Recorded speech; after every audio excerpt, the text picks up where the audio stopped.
O aeroporto de Cleveland foi palco de uma das maiores disputas da história da IndyCar. Foi há 30 anos completos na terça-feira que Emerson Fittipaldi e Nigel Mansell duelaram de forma incrível pela segunda colocação e atraíram para si todas as atenções do público e da transmissão, deixando o vencedor Paul Tracy totalmente em segundo plano.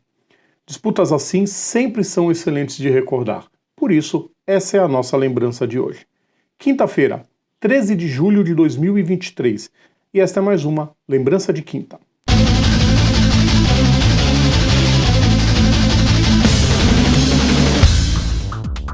Salve a todos os nossos ouvintes, todos os nossos seguidores, sejam todas e todos bem-vindos. Eu sou o Rodrigo Vilela e hoje é dia de Lembrança de Quinta. É dia da gente relembrar mais um momento clássico das pistas.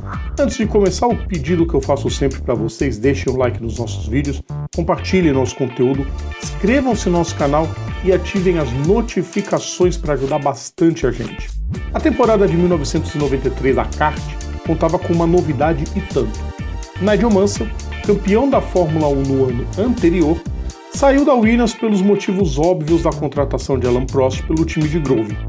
Irritado com a equipe e com a categoria, inclusive, acabou partindo para os Estados Unidos para substituir Michael Andretti na Newman Haas. Mansell seria uma das novidades daquela temporada. A Penske efetivou Paul Tracy como novo companheiro de Emerson Fittipaldi, já que em 92 ele dividiu o segundo carro com o Rick Mears e Al Unser. A Ganassi iria apenas com um carro, pilotado por Arie Luyendyk, em substituição a Eddie Cheever. Atual campeão, Bob Rahal teria na sua equipe um segundo carro, pilotado por Mike Groff em algumas provas. Mas é óbvio que a entrada de Mansell na categoria estadunidense atraiu todas as atenções. O 5 vermelho foi junto, e ele deu as caras logo na abertura da temporada em Surfers Paradise com um hat-trick bem ao seu estilo, aguerrido. Mas em Phoenix ele bateu forte durante os treinos livres e acabou ficando de fora da prova, vencida pelo seu colega de equipe Mario Andretti. Em Long Beach foi Tracy quem venceu, com Mansell em terceiro. Emerson, que tinha ido muito mal no Arizona e na Califórnia, venceu pela segunda vez as 500 milhas de Indianápolis e ressurgiu no campeonato. Mas Mansell triunfou em Milwaukee e manteve-se líder. Em Detroit, ambos bateram e acabaram não pontuando, e em Portland, o brasileiro conseguiu sua segunda vitória no ano, com Mansell logo atrás. O Leão liderava o campeonato com 88 pontos. Emerson já era o terceiro na tabela com 72, 2 a menos que um surpreendente Raul Boesel, quando a categoria desembarcou no aeroporto de Cleveland para a disputa da 8ª etapa da temporada. Era uma prova diferente de tudo que o britânico havia encarado na Fórmula 1. Por isso, ainda teve quem se surpreendeu quando ele colocou o seu carro em segundo no grid, atrás de Tracy. Fittipaldi viria logo atrás em terceiro.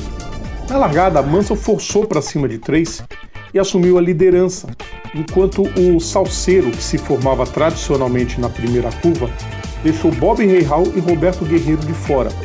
Luyendyk e Boesel também se enroscaram, assim como Willett Hibbs. Bandeira amarela, incrivelmente, a única que apareceria durante toda a corrida. A relargada foi na volta 6 e Mansell manteve-se na dianteira até a volta 14, quando Tracy reassumiu a liderança.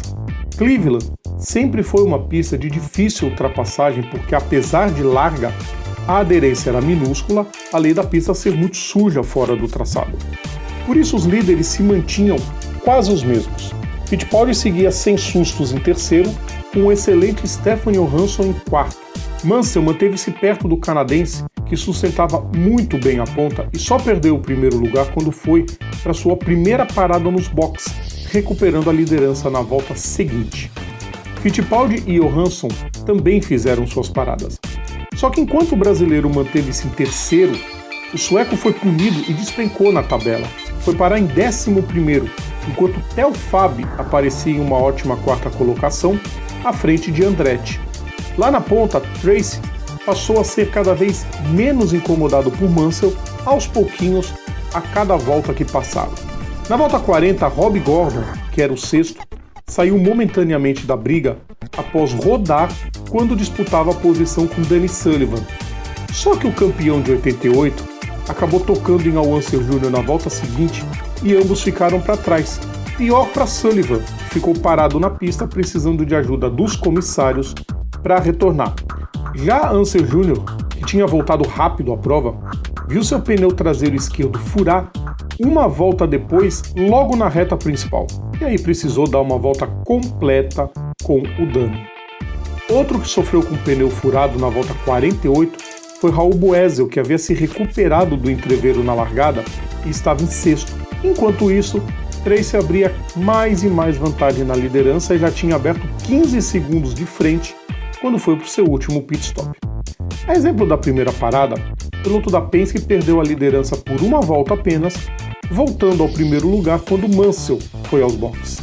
Só que a Newman Haas fez uma parada muito longa, de 16 segundos, e aí a vitória já tinha ido para o brejo. Emerson parou na mesma volta, só que bem mais rápido. O segundo lugar ficou indefinido. Enquanto Tracy já enfiava 22 segundos de frente e garantia sua vitória a cada volta que passava sem assumir riscos e acelerando sempre que podia, Mansell viu Fittipaldi pulverizar a diferença. E aí o que se viu a seguir foi um duelo poucas vezes visto na história. Emerson passou a comboiar o britânico, esperando o momento certo para atacar, e o ataque veio na volta 70, quando Mario Andretti escapou na primeira curva, Mansell quase acertou seu colega de equipe, e algumas curvas depois, Fittipaldi fez a primeira tentativa clara de ultrapassagem. Mansell resistiu, mas 2 voltas depois não teve jeito, e Fittipaldi assumiu a segunda posição.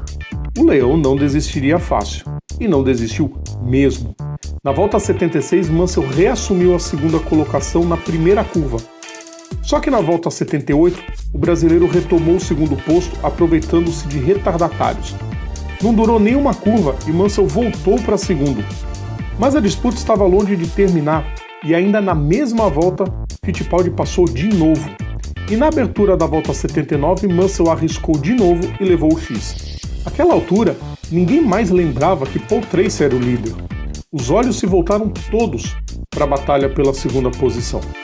Tal qual o GP da França de 79 na Fórmula 1, quando o duelo entre Gilles Villeneuve e René Arnoux colocou a vitória de Jean-Pierre Jabouille em segundo plano, o mesmo aconteceu na pista do aeroporto. Não tinha mais traçado, não tinha mais limite de pista. Fittipaldi resistiu bravamente contra todas as investidas de Mansell.